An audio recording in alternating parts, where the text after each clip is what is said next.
దుర్మార్గంగా అక్రమార్జనతో ఇసుక మాఫియా అక్రమంగా ఇసుక తరలించి కుమ్మక్కై కోట్ల రూపాయల ప్రభుత్వ ఆస్తిని అప్పనంగా కాజేసి కోట్లు సంపాదించి కన్ను బిడ్డ కనపడక ఇంకా వాళ్ళ అధికారంలో ఉన్నామనేటువంటి మైకల్లో ఉంది ఆ ధనదాహంతో డబ్బుతో అహంకారంతో రౌడీజం చేసి రాబోయేటువంటి గ్రామ పంచాయతీ ఎన్నికల్లో రాములు గెలుస్తాడు.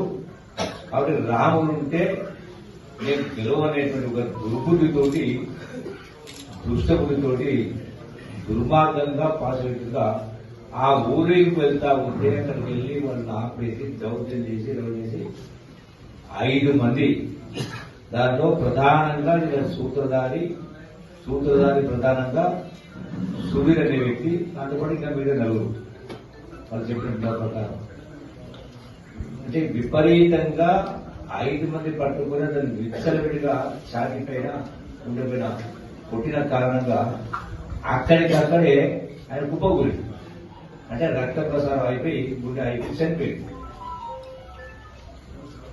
దానిపైన పోలీసు వాళ్ళు కేసు పెట్టడం జరిగింది.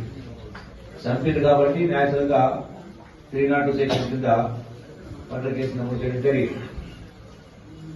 ఇది జరగకుండా ఉండాలని ప్రయత్నాలు జరిగింది గతంలో నాయకులు కావచ్చు పోరు కావచ్చు.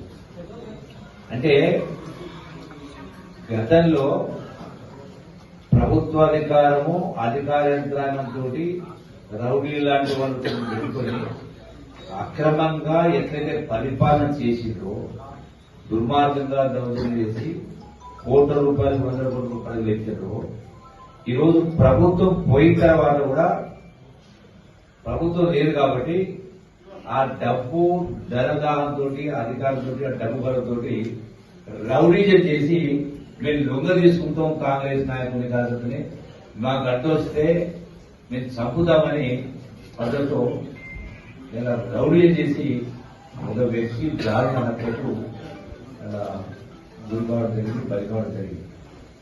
అంటే